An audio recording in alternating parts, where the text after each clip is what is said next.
Between the releases of Alien and Aliens, two very different clocks were ticking.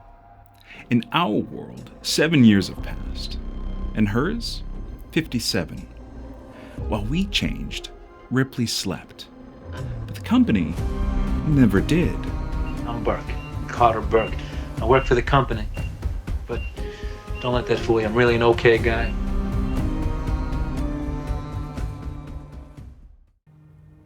Earth, 1979 to 1986. A short stretch of time, but a turbulent one. America emerges from the 1970s bruised and distrustful. But if history teaches anything, it teaches that simple-minded appeasement or wishful thinking about our adversaries is folly. It means the betrayal of our past, the squandering of our freedom. So I urge you to speak out against those who would place the United States in a position of military and moral inferiority. Watergate, Vietnam, oil crisis, institutions failing loudly. But by the mid-1980s, something shifts. Fear doesn't disappear. It gets disciplined. It gets funding. It gets muscles. Technology stops being suspicious and starts being aspirational. Computers move from back rooms to desks. Weapons move from last resorts to solutions. And in 1984, the Terminator walks into the cultural bloodstream and says something radical. You can fight the future if you're willing to harden. And elsewhere, Ripley floats in hypersleep. There's no inquest, no apology, no explanation. The Nostromo incident becomes a footnote, then a rumor, and then nothing. She doesn't age, but everything else does. Corporations merge, policies update. Liability becomes a running joke. And when Ripley wakes up, she's told the same thing we were. This time, we're ready. The colonial Marines arrived armed with smart guns, drop ships, motion trackers, loads of confidence. They quip, they laugh, they pose. Have you ever been mistaken for a man? No. Have you? Oh, that's Ain't just too bad. This isn't arrogance, it's cultural inheritance. They are the logical endpoint of a society that decided fear was a technical problem. And to be clear, they're not stupid. And that's what makes it work. They follow procedure. They trust the chain of command. They believe in the system. Just like the crew of the Nostromo did.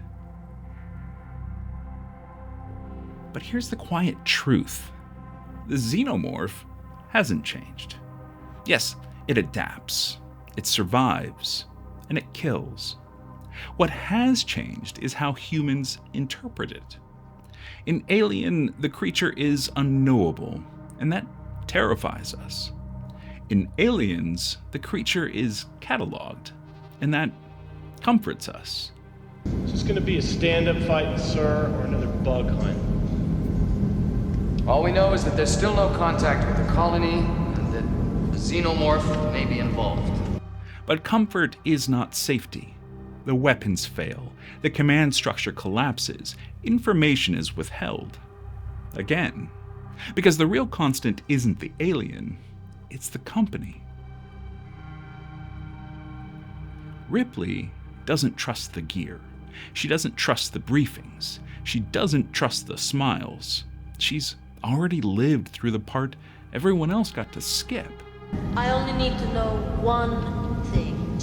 Where they are. Anytime, anywhere. Right. Somebody said alien. She thought they said illegal alien and signed up. Anytime, anywhere. Are you finished?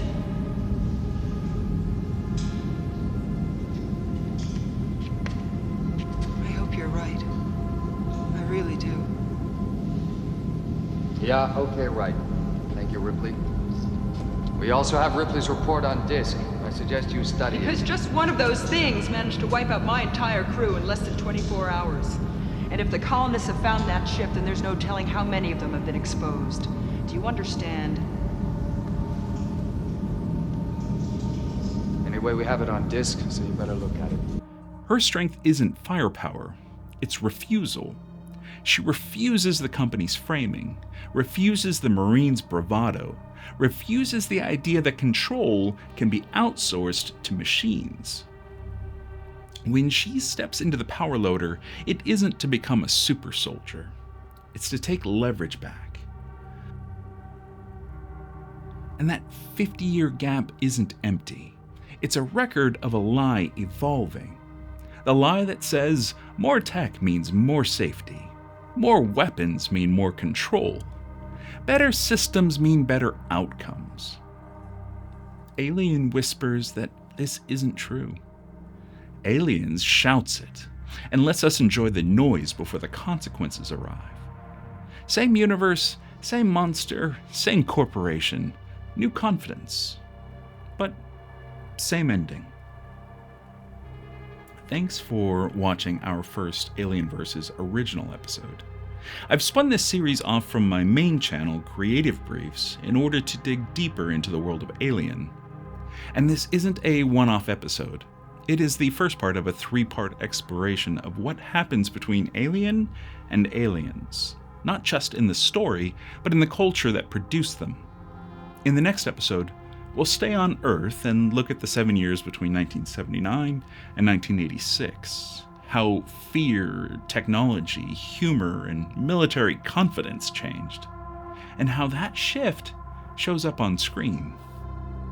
Then, in Part 3, we'll jump forward 57 years in universe into the long, quiet stretch where corporations consolidated power, stories got buried, and Ripley's experience became inconvenient. If that kind of slow, curious analysis is your thing, subscribe. Alien vs. isn't a lore archive. It's an examination of how fictional worlds are designed, maintained, and believed. And this story only really begins to make sense when you look at it from multiple angles. I'll see you in Part 2.